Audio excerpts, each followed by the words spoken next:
My dear friends, my dear students, कैसे हो आप लोग? अच्छे हो ना? और पढ़ाई कर रहे हो ना? Very good, I am so proud of you.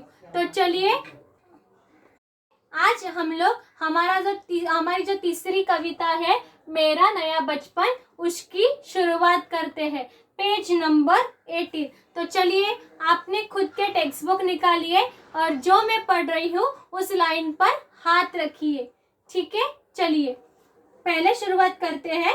ये जो उसकी पोएट है सुभद्रा कुमारी चौहान, उनके बारे में कुछ जानकारी हासिल करते हैं। नाम सुभद्रा कुमारी चौहान, जन्म 16 अगस्त 1904 को इलाहाबाद के पास निहालपुर गांव। शिक्षा कॉस्टवेट गर्ल्स कॉलेज। 9 वर्ष की आयु में प्रयाग से निकलने वाली पत्रिका मर्यादा में नीम के पेड़ पर लिखी पहली कविता का प्रकाशन। देखो, जब वो 9 साल की थी तब उन्होंने नीम के पेड़ पर लिखी जो पहली कविता है उसका प्रकाशन हुआ था। उनकी कविता का प्रकाशन हुआ था। रचनाएं लगभग 88 कविताओं और 46 कहानियों की रचना। उन्होंने 88 कविताओं लिखी है और 46 कहानियां लिखी है। झांसी की रानी, मुक्कल, कहानी संग्रह, बिखरे मोती, जन्मदिनी, सीधे साधे चित्र आदि प्रमुख। ये उनकी कुछ प्रमुख जो है वो रचनाएं हैं। सम्मान और पुरस्कार, उनको कौन से सम्मान मिले इसके बारे में देखते हैं। मुक्कल तथा बिखरे मोती पर अलग अलग सरिया पुरस्कार। भारतीय तटरक्षक सेना द्वारा नवीन नियुक्त तटरक्षक जहाज को उनका नाम दिया। भारतीय डाक तार विभाग द्वारा उनके नाम पर 25 पैसे का एक डाक टिकट जारी किया। विशेष 1921 में गांधी जी के असहयोग आंदोलन में भाग लेने वाली प्रथम महिला थी। मृत्यु 15 फरवरी 1948। उनकी मृत्यु कब हुई? 15 फरवरी 1948 को उनकी मृत्यु हो गई। तो चलिए ये था उनके बारे में कुछ, मतलब जो सुभद्रा चौहान थी उनके बारे में कुछ हम लोगों ने जानकारी हासिल की। तो चलिए हम लोग हमारी कविता की ओर बढ़ते हैं। मेरा नया बचपन। अभी मेरा नया बचपन मतलब क्या? जब हम लोग छोटे होते हैं तब के जो वो साल होते हैं, वो जो ईयर्स होते हैं, वो होता है हमारा बचपन। और जब हम लोग बचपन के बारे में बोलते हैं, उसके बारे में कुछ कहते हैं, तो हमें हमारी कुछ जो चीज़ें हैं वो याद आने लगती है। हमारे बचपन की कुछ जो चीज़ें हैं, जो यादें हैं, जो हमारे दिल के बहुत पास है, उसके बारे में हम लोग सोचने लगते हैं। जो कई लोग होते हैं उनकी बचपन की यादें बहुत अच्छी होती है, मतलब उन्होंने बहुत खेला कूदा होता है, बहुत उन्होंने मस्ती की होती है। पाठशाला में वो बहुत पाठशाला में उनका जो स्कोर है, जो उनके ये है मार्क्स है, वो अच्छे रहे होते हैं। कोई ऐसे होते हैं जिनका बचपन बहुत मस्ती में गुजरा होता है, और कोई होते हैं जिनका बचपन मस्ती में नहीं गुजरा होता, जिनको काम करना पड़ता था उनके बचपन में, चाहे उसका रीजन, उसका कारण कुछ भी हो। ऐसा होता है किसी के साथ। तो आप लोग भी अभी 7th स्टैंडर्ड में हो, तो आप लोगों को भी मेरा बचपन ये कहकर अपने बचपन के बारे में आप लोग सोच रहे होंगे। और मेरा नया बचपन, अभी मेरा नया बचपन का अर्थ हम लोग क्या लिखेंगे? मेरा नया बचपन यानी एक जो माँ होती है उनकी आंखों से वो अपने, जब उनके बच्चे जब बड़े होते हैं तब वो अपने ही बच्चों में अपना जो बचपन है उसे फिर से जीती है। इसीलिए इस कविता का नाम रखा है मेरा नया बचपन। मतलब आपकी जो माँ है वो आपके रूप में उनका फिर से बचपन जी रही है। ऐसे ही कुछ बातें जो है, ऐसी ही कुछ यादें हैं। यहाँ पे सुभद्रा कुमारी चौहान जो है उन्होंने अपने बचपन के बारे में लिखी है, और आपने अभी जो उनकी बेटी है, उनकी बेटी को जब वो बड़ा कर रही थी, जब उसका बचपन चल रहा था, तब उनकी बेटी के रूप में वो जो सुभद्रा चौहान थी वो अपना बचपन फिर से जी रही है। इसीलिए इस कविता का नाम रखा है मेरा नया बचपन। ठीक है, क्योंकि अगर उनके बचपन के बारे में होता तो सिर्फ मेरा बचपन इतना ही इस कविता का शीर्षक होता, पर मेरा नया बचपन मतलब कौन सा, जो सुभद्रा चौहान थी उनके वो जो फिर से अपना बचपन जी रही है, उसके बारे में इस कविता में उन्होंने लिखा है। तो चलिए पढ़ते हैं उन्होंने क्या लिखा है। Page number 19। और मैं फिर से बात बोल रही हूँ कि मैं जब ये लाइन पढ़ रही हूँ कविता की, तब आप लोग भी उस लाइन पर हाथ रखिएगा, तो आपको पता चलेगा कि मैं क्या पढ़ रही हूँ और आप लोगों को क्या समझाने की कोशिश कर रही हूँ। ठीक है, चलिए पढ़ते हैं। बार बार आती है मुझको मधुर याद बचपन तेरी, गया ले गया तू जीवन की सबसे मस्त खुशी मेरी। तो पहली जो लाइन है उन्होंने उसमें क्या लिखा है, बार बार आती है मुझको मधुर याद बचपन तेरी, जो मेरा बचपन है उसकी जो मधुर, जो उसकी मीठी यादें हैं वो मुझे बार बार अभी आ रही है। क्यों? क्योंकि अब तो मैं बड़ी हो गई, इसलिए जो मेरा बचपन था उसकी मुझे बार बार जो है वो याद आती है, जो उसकी मधुर याद है, जो उसकी मीठी यादें हैं, अच्छी यादें हैं, वो मुझे अभी तक याद आ रही है।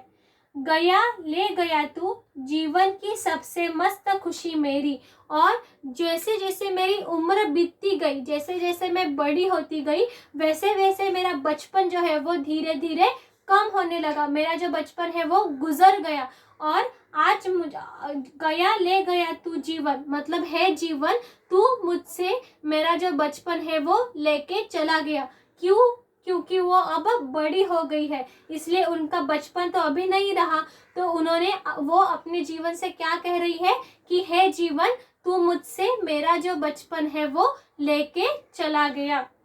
ठीक है, जो मेरी बचपन की जो खुशी है वो भी मेरे बचपन के साथ तू लेके चला गया। चिंता रहित खेलना खाना, वह फिरना निर्भय स्वच्छंद। चिंता रहित मतलब क्या? हाँ, जब हम लोग छोटे होते हैं तब हम लोगों को किसी बात की चिंता होती है? नहीं होती। ना पढ़ाई की चिंता होती है, ना कुछ खाने पीने की चिंता होती है। बस हम लोगों का काम एक ही होता है, सुबह उठो, मस्ती करो, खाना खाओ, माँ को थोड़ा सा तंग करो, खेलो कूदो, मस्ती करो, फिर से रात को खाना खाकर सो जाओ।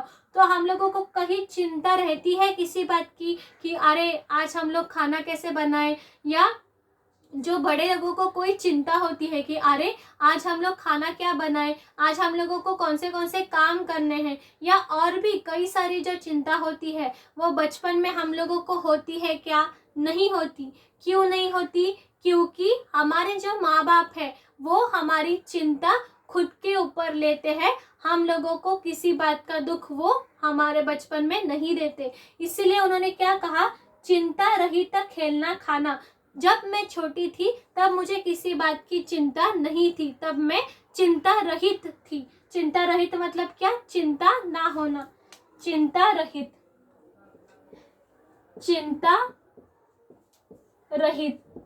मतलब किसी बात की चिंता ना होना,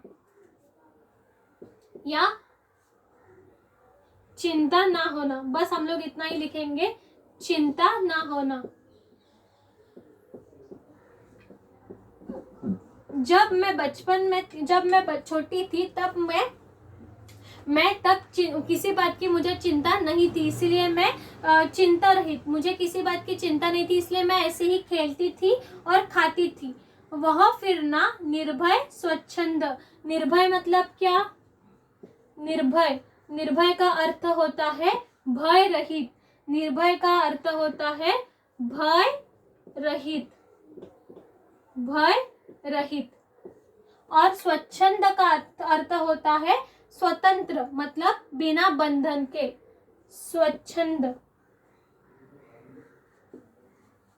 स्वच्छंद का अर्थ होता है स्वतंत्र, स्वतंत्र या बिना बंधन के, बिना बंधन के।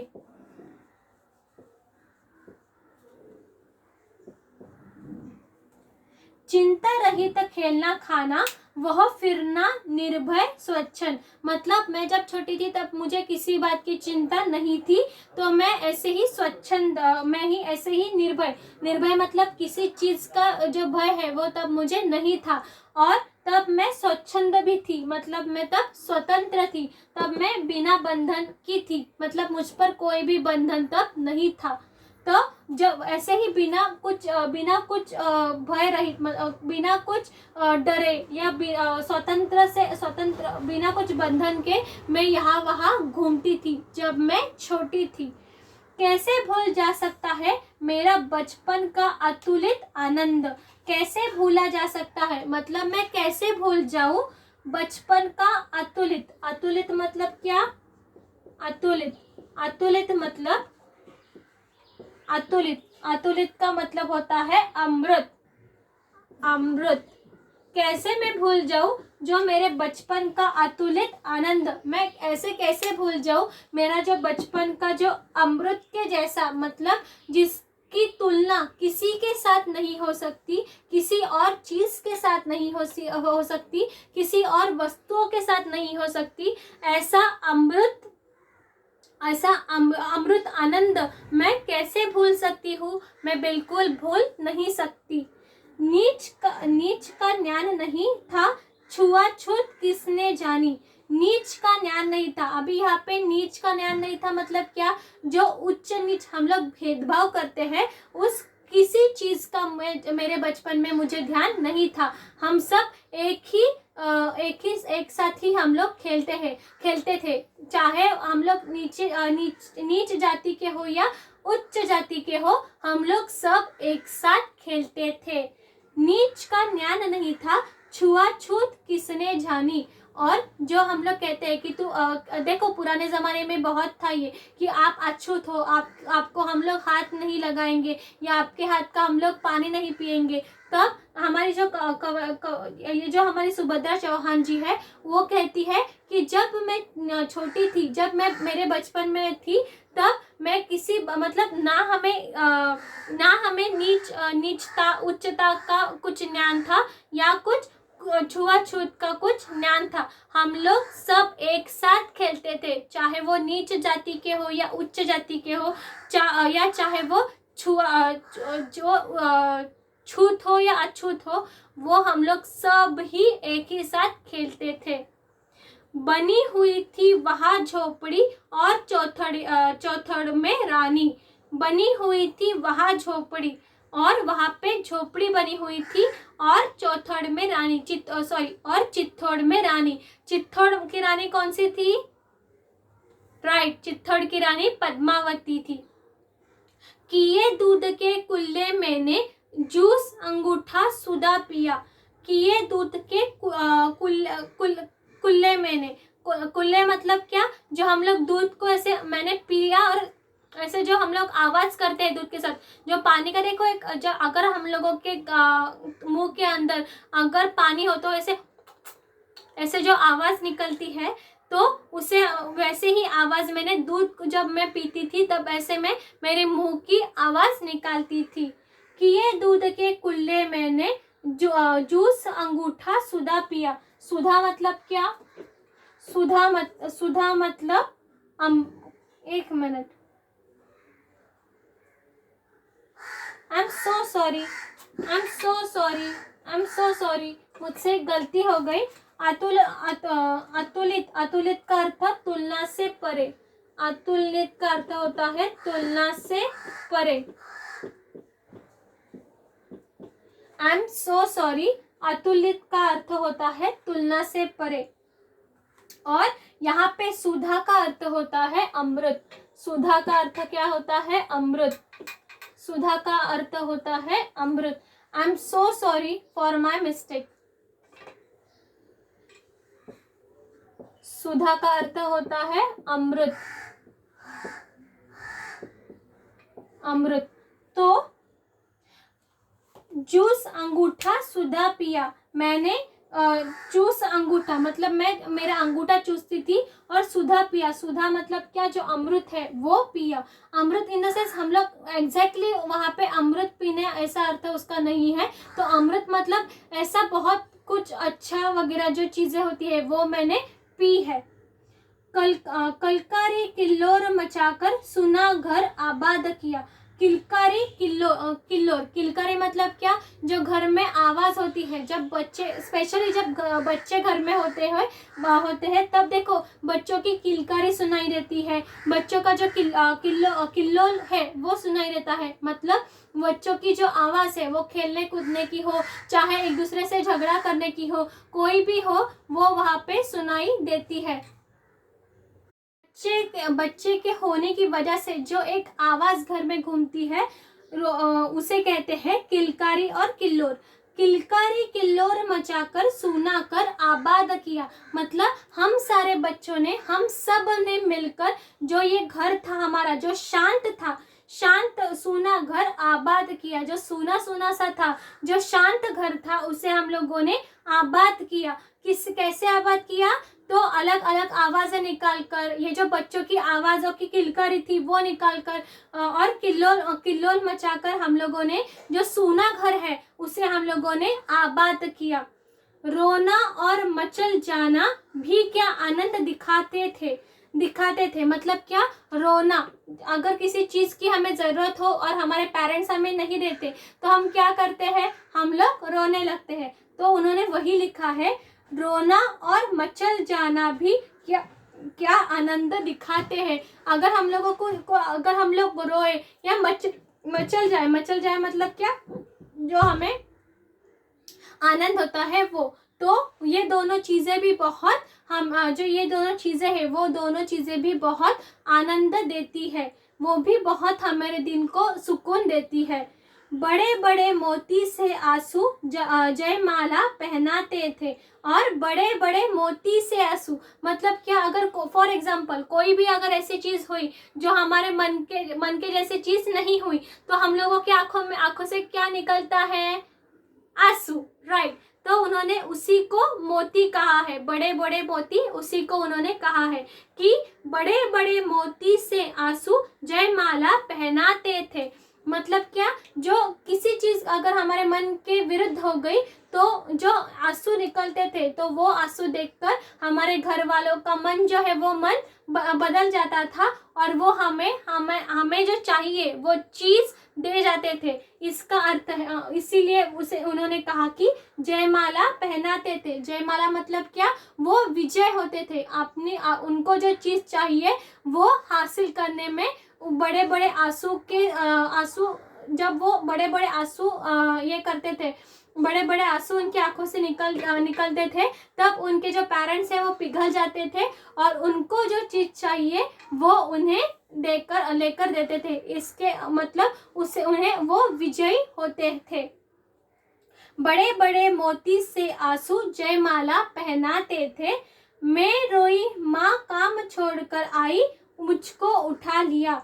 मैं रोई मतलब जब हमारी जो सुभद्रा चौहान थी वो जब रोती थी, माँ काम छोड़कर आई, उनकी जो माँ है जो काम कर रही थी वो सारा का सारा अपना काम छोड़कर वो उनके पास पहले आती थी, मुझको उठा लिया। और वो जब रो रही थी तब वो जो माँ थी उनकी, तब उन्होंने सारे अपने काम छोड़कर वो पहले उनके पास आई और उनसे उनको उठा लिया। झाड़ पोंछ कर चूम कर गीले गालों को सुखा दिया। झाड़ पोंछ कर मतलब क्या, देखो जब हम लोग आंसू निकालते हैं तब उन्होंने उनकी जो सुभद्रा चौहान थी, जब वो रो रही थी तब उनकी माँ आई उनके पास, उनको उठा लिया, और उनके जो आंसू है वो ऐसे झाड़े, मतलब ऐसे उनके आंसू जो है वो झाड़ पोंछना मतलब क्या, उनके आंसू जो है वो पोंछ लिए, चूम कर गीले गालों को सुखा दिया। और यहाँ पे उन्होंने जहाँ पे वो रो रही थी तो उन्होंने वहाँ पे बहुत सारा उनके गालों को चूमा, और उनके जो गीले गाल थे, आंसू की वजह से उनके जो गाल गीले हो गए थे, उनको उनकी माँ ने सुखा दिया। ठीक है। तो आज हम लोगों ने हमारी जो सुभद्रा कुमारी चौहान है, उनकी ये जो कविता है मेरा बचपन, उस कविता का ये जो फर्स्ट पार्ट है, दिखाई दे रहा है आप लोगों को, ये जो फर्स्ट पार्ट है वो आज हम लोगों ने देखा। इस पंक्तियों में, ये जो पंक्तियां थी, इन पंक्तियों में जो सुभद्रा चौहान जो कवयित्री थी, उन कवयित्री ने अपने बचपन की यादों को ताज़ा किया है। वो बचपन में क्या क्या करती थी, वो कैसे मतलब वो बचपन में कैसे खेलती थी, कूदती थी, या जब वो छोटी थी तब उनके यहाँ पे उच्च नीच का ज्ञान नहीं था, छुआछूत का उनको कोई मतलब फर्क नहीं पड़ता था। तो मतलब क्या, वो सब ऐसे मिलकर ही खेलते थे। ये अपनी जो सारी बचपन की यादें हैं, वो सारी की सारी बचपन की यादें जो हमारी कवयित्री है, उन्होंने फर्स्ट ये जो कुछ पंक्तियां हैं, उन पंक्तियों में उन्होंने अपनी बचपन की यादों को ताज़ा किया है। उन्होंने वो बचपन में क्या क्या करती थी, कैसे खेलती थी, जब वो रोने लगती थी तब उनकी माँ कैसे आकर उनको उठा लेती थी और उनके आंसू पोंछ देती थी, और अगर उनके आंखों से कोई भी अगर आंसू निकले, जो मोती है वो मोती निकले, तब कैसे घर वाले पिघल जाते थे और उनको विजयहार वो पहनाते थे। मतलब क्या, वो जो कोई भी चीज़ उनको चाहिए थी वो उनको मिल जाती थी। इन सब के बारे में, इन सारी बातों के बारे में उन्होंने इस कुछ पंक्तियों में हम लोगों को बताया है। तो नेक्स्ट लेक्चर में हम लोग ये जो सेकंड नंबर दिख रहा है, ये जो सेकंड नंबर है, ये जो पंक्तियां है, वो पंक्तियां हम लोग हमारे नेक्स्ट लेक्चर में देखने वाले हैं। तब तक आप लोगों को होमवर्क ये रहेगा कि आप लोग पेज नंबर 19 पर ये जो कविता है, जो हम लोगों ने, जो पंक्तियां मैंने आप लोगों को अभी सिखाई, वो पंक्तियां आप लोग पढ़ोगे और वो उसका जो मीनिंग मैंने आप लोगों को बताया, वो कविता पढ़ते पढ़ते आप लोग वो मीनिंग फिर से एक बार अपने मन में दोहराओगे। ठीक है, मतलब फॉर एग्जाम्पल आप लोगों ने फर्स्ट लाइन पढ़ी, फर्स्ट लाइन पढ़ने के बाद मैंने आपको उसका क्या मीनिंग बताया, वो आप लोग ध्यान में लाओगे, वो आप लोग समझोगे। उसके बाद second, third line, fourth line, ऐसे जितनी पंक्तियां मैंने आप लोगों को सिखाई है, उतनी सारी की सारी पंक्तियों का अर्थ आप लोग फिर से एक बार आपके दिमाग में, आपके मन में रिवाइज करोगे। ठीक है, ये आप लोगों का होमवर्क है।